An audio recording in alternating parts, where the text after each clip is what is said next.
Triggers और problems हमेशा हमारी लाइफ में आती रहेंगी और ये हमारी लाइफ का एक पार्ट है। और हम अभी जिस टाइप का रिजल्ट अट्रैक्ट कर रहे हैं वो सिर्फ हमारे इस स्टेज के कारण है। गाइस, तो नो जजमेंट्स, आपको खुद को भी जज नहीं करना और दूसरों को जज भी नहीं करना। Hi guys, welcome to my channel healing process. मेरा नाम है सुमन और अपने इस चैनल पर मैं एनर्जी से रिलेटेड, इनर वर्क प्रैक्टिसेस से रिलेटेड, रिलेशनशिप से रिलेटेड कंटेंट शेयर करती हूँ। अगर आपको इसी टाइप का कंटेंट देखना है तो प्लीज मेरे चैनल को सब्सक्राइब कीजिएगा। गाइज, मैंने लास्ट वाले वीडियो में आपके साथ शेयर किया था किस तरीके से डिवाइन फेमिनाइन एनर्जी का असेंशन होता है। मैंने 4 मेन स्टेजेस शेयर की थी। बहुत ही ब्यूटीफुल वो वीडियो है। उस वीडियो में आप सारी इंफॉर्मेशन ले पाएंगे कि आप कौन सी स्टेज पर हैं और आपको अगर नेक्स्ट स्टेज पे जाना है तो आपको कुछ इनर वर्क करना पड़ेगा। गाइज, मेरे हिसाब से हमको इनर वर्क हमेशा करते रहना चाहिए क्योंकि ट्रिगर्स और प्रॉब्लम्स हमेशा हमारी लाइफ में आती रहेंगी और ये हमारी लाइफ का एक पार्ट है। तो गाइज, इन स्टेजेस का हमारी लाइफ में इतनी इम्पोर्टेंस क्यों है? ये इसलिए है, अगर हम ये जान पाएंगे ना हम कौन सी स्टेज पर हैं तो हम इजीली उस स्टेज से रिलेटेड जितने भी आउटकम्स हैं, जितने भी मैनिफेस्टेशंस हैं हम हमारी लाइफ में अट्रैक्ट कर पाएंगे। हम चलता फिरता ट्रांसमीटर हैं। हम हमारी एनर्जी यूनिवर्स में ट्रांसमिट करते हैं और उसी के अकॉर्डिंग रिजल्ट भी हमारी लाइफ में अट्रैक्ट करते हैं। सपोजिटली अगर मैं लेवल 1 पर हूँ और मुझे लेवल 2 पर जाना है तो मुझे कुछ इनर वर्क करना पड़ेगा। अगर मैं 2 पे हूँ, मुझे 3 पे जाना है तो मुझे कुछ इनर वर्क करना पड़ेगा। इस तरीके से हर स्टेज पे असेंड होने के लिए हमें डिफरेंट टाइप का इनर वर्क करना पड़ेगा। लेकिन एक्यूरेट असेसमेंट बहुत ज्यादा जरूरी है। अगर हम खुद का एक्यूरेट असेसमेंट कर पाएंगे तो हम क्लियरली ये देख पाएंगे कि हम कौन सी स्टेज पर हैं और हमें किस टाइप का इनर वर्क करना है और हम अभी जिस टाइप का रिजल्ट अट्रैक्ट कर रहे हैं वो सिर्फ हमारे इस स्टेज के कारण है। गाइस, तो नो जजमेंट्स, आपको खुद को भी जज नहीं करना और दूसरों को जज भी नहीं करना। तो गाइस, इस डिवाइन फेमिनाइन के असेंशन की स्टेज में सबसे पहली स्टेज है, सबसे बेसिक लेवल की स्टेज है। ये स्टेज है विक्टिम स्टेज। इस विक्टिम स्टेज में आने वाली कोई भी फीमेल है वो एक विक्टिम गर्ल, हम इसे नाम दे सकते हैं क्योंकि वो हमेशा एक विक्टिम स्टेट में रहती है। वो विक्टिम इसलिए फील करती है क्योंकि वो अपनी जितनी भी पर्सनल पावर है ना वो दूसरों को दे चुकी है। उसकी लाइफ में कुछ भी होता है ना तो उसका रीजन कोई और होता है। वो हमेशा यही बात रिपीट करती है कि मेरे साथ ऐसा हुआ, इसका रीजन ये है, उसने ऐसा किया इसलिए मेरे साथ ऐसा हुआ, वो ऐसा करता है इसलिए मेरी लाइफ में हमेशा ये प्रॉब्लम आती है। तो गाइस, उसके पास सेंस ऑफ रिस्पॉन्सिबिलिटी बिल्कुल भी नहीं है और उसे हमेशा ये लगता है कि उसके साथ जो हो रहा है वो सिर्फ दूसरों के कारण है। वो कुछ भी ऐसा नहीं कर रही जिसकी वजह से कुछ बुरा हो रहा है। तो खुद की पावर को नहीं समझ रही है, खुद की एनर्जी को नहीं समझ रही है। वो नहीं समझ रही इसलिए क्योंकि उसने अपने चारों तरफ एक बाउंड्री क्रिएट कर रखी है। कोई भी अगर उसे समझाना भी चाहता है ना तो वो समझ नहीं सकती।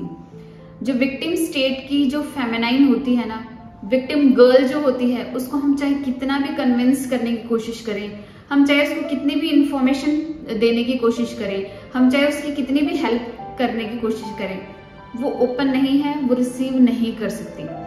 लेकिन गाइज, अगर हम इनर वर्क करना स्टार्ट करेंगे, अगर किसी तरीके से ये विक्टिम गर्ल ये समझ जाए कि उसके साथ जो भी हो रहा है उसकी सेंस ऑफ रिस्पॉन्सिबिलिटी सिर्फ हमारे पास होनी चाहिए, उसकी पर्सनल पावर सिर्फ हमारे पास होनी चाहिए। अगर वो ये इनर वर्क करना स्टार्ट करती है तो वो क्या होता है, ये धीरे धीरे जो बाउंड्रीज उसने क्रिएट कर रखी है ना ये मेल्ट डाउन होना शुरू हो जाती है।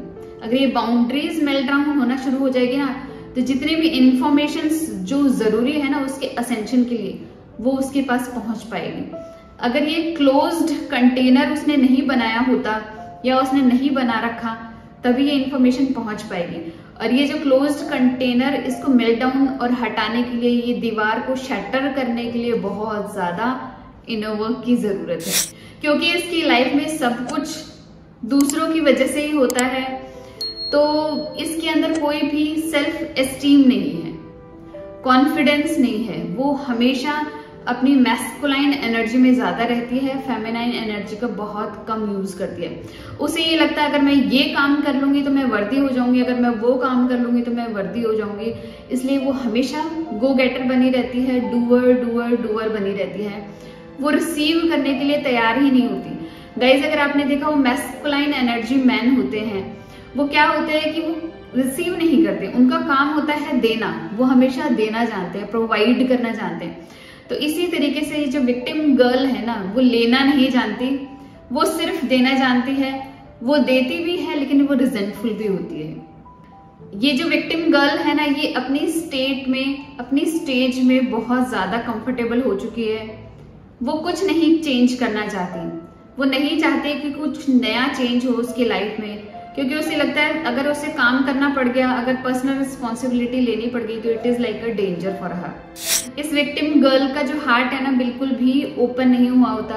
हार्ट ओपन नहीं हुआ होता है ना, तो हम चीजों को रिसीव नहीं कर पाते, चाहे वो इंफॉर्मेशन हो, चाहे वो गिफ्ट्स हो, प्रेजेंट्स हो, या दूसरों की प्रोवाइडिंग हो। अगर कोई उसकी हेल्प करने की कोशिश करेगा ना, इस विक्टिम गर्ल की हेल्प करने की कोशिश करेगा, तो हजारों क्वेश्चन पूछती है।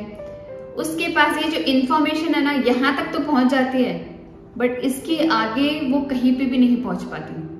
वो सिर्फ यहाँ स्टक होके रह जाती है। सपोजिटली एक विक्टिम गर्ल को मैंने कहा कि आप अपना इनर वर्क स्टार्ट कर लो। जैसे कि मैं ऑलरेडी हीलिंग में हूँ और कोचिंग में हूँ, तो मैं जैसे ही मुझे पता लगता है ये अभी तक विक्टिम स्टेट में ही है, तो जैसे ही मैं उसको ये कहूंगी कि आप ये वीडियोस देखना शुरू कर लो, आप मेरी ये प्रैक्टिसेस करना शुरू कर लो, तो एक बार को सुनेगी, थोड़ी देर उसकी प्रोसेसिंग करेगी और सीधा मुंह से 1000 क्वेश्चन निकलने लग जाएंगे। वो कहेगी क्यों करना चाहिए, कितना करना चाहिए, कितने पैसे लगेंगे, कितना टाइम लगेगा, कितना एफर्ट लगेगा। वो सिर्फ इतने क्वेश्चन करती है, वो काम करना स्टार्ट ही नहीं करती। वो इनर वर्क अपना स्टार्ट ही नहीं कर पाती, क्योंकि वो जो चीज है ना, जो इन्फॉर्मेशन है, वो सिर्फ यहाँ तक पहुंची है। उसके आगे तक उसको पता ही नहीं है कि उसकी बॉडी को भी कोई ना कोई अलाइंड एक्शन लेना है। जिस तरीके से एक जू में रहने वाला जानवर है ना, कितना कंफर्टेबल हो जाता है जू में रह रह के। उसे पता है कोई ना कोई तो खाना प्रोवाइड कर देगा, मुझे सेंस ऑफ सेफ्टी भी है यहाँ, मुझे कोई किसी तरीके की कोई प्रॉब्लम नहीं है। तो जू में रहने वाला जानवर जानता ही नहीं है कि जंगल में कैसे रहा जाता है, जंगल के कितने ज्यादा बेनिफिट हैं। तो इसी तरीके से जो विक्टिम गर्ल है ना, वो जानती ही नहीं है कि इस क्लोज्ड कंटेनर से बाहर की दुनिया कैसी होती है, किस तरीके से मैनिफेस्टिंग क्वीन है वो अपनी लाइफ में मैनिफेस्टेशंस लेके आती है, किस तरीके से एक डिवाइन फेमिनाइन अपनी एनर्जी में आके दूसरों की हेल्प करती है, और किस तरीके से वो गॉडेस एनर्जी, और किस तरीके से वो अपने लाइफ में डिफरेंट टाइप के डिजायर्ड आउटकम अट्रैक्ट करती है।